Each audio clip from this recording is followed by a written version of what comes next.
मेरा नाम अविनाश है। मैं नैनीताल में पढ़ाई करता हूँ। मेरी उम्र 23 साल की है। करीब 4 महीने पहले मैं अपने दोस्त की शादी में गांव गया था।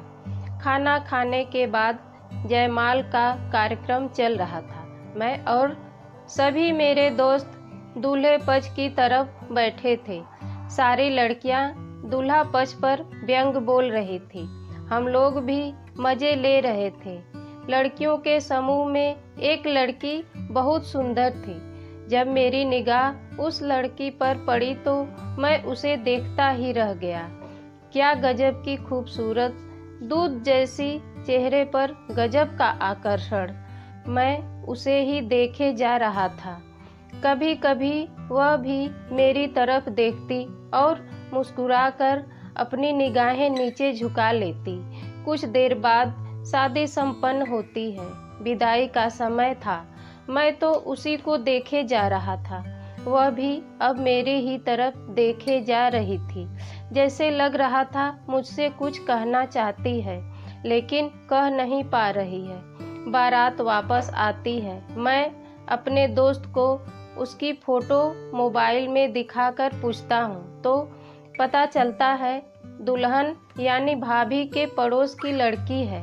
मैंने उसका नंबर पूछा तो पहले मना किया, फिर भाभी से मांगकर उसका नंबर दिया और भाभी ने उसका नाम माधुरी बताया। मेरी तरफ देखकर हंसने लगी। उसी रात मैंने माधुरी को फ़ोन किया और इधर उधर की बातचीत की। उसके बाद फ़ोन रख दिया। 3-4 दिन तक इसी तरह बात करता रहा। इसके बाद एक दिन मैंने उसको प्रपोज करके तुरंत मोबाइल रख दिया। थोड़ी देर बाद ही उसका मैसेज आया। उसने आई लव यू लिखा था। मैं खुशी से झूम उठा। मेरे मन की मुराद पूरी हो गई थी।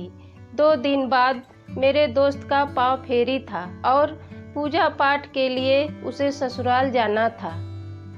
मैं भी उसके साथ चलने को बोल देता हूँ और 2 दिन बाद हम भाभी के घर आ गए। अच्छी तरह हमारा स्वागत हुआ। कई लड़कियाँ एक समूह में बैठकर मांगलिक गीत गा रही थी, पर मेरी निगाह तो सिर्फ माधुरी को ढूंढ रही थी, लेकिन वह कहीं नजर नहीं आ रही थी। अब शाम हो चली थी। थोड़ा थोड़ा अंधेरा भी होने लगा था। मैं वहाँ से हटकर बाहर आ गया। थोड़ा आगे खेतों की तरफ चला गया। मेरी नज़रें माधुरी को ही ढूंढ रही थी। तभी सामने से माधुरी आती नजर आई। वह मेरे पास आकर मेरे गले से लग गई। अंधेरा हो चुका था। माधुरी को लेकर मैं खेतों में चला गया। हम प्यार भरी बातें करते और एक दूसरे को किस करते और माहौल कुछ इस तरह हो गया कि हम मर्यादा की सारे सीमाएं पार कर गए। करीब 2 घंटे के बाद माधुरी अपने घर चली गई। मैं भी भाभी के घर आ गया। कार्यक्रम अभी अभी संपन्न हुआ था। हम खाना खाकर सो गए। सुबह वापस होते समय मैंने माधुरी से मिलने की बहुत कोशिश की, पर वह कहीं नहीं दिखी। घर वापस आने के बाद उसको फ़ोन भी किया, पर मोबाइल स्विच ऑफ था। उसके एक दिन बाद मैं नैनीताल चला आया। उसका नंबर आज भी नहीं मिल रहा है। मैं जब गांव जाऊंगा तब उसके बारे में भाभी से पूछूंगा।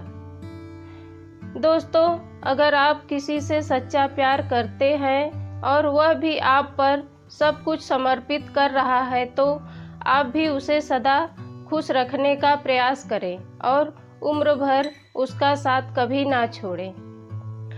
दोस्तों, यह छोटी सी स्टोरी अगर आप लोगों को पसंद आई हो तो मेरे चैनल पुष्पा देहाती वॉइस को लाइक, शेयर और सब्सक्राइब करना बिल्कुल ना भूलें।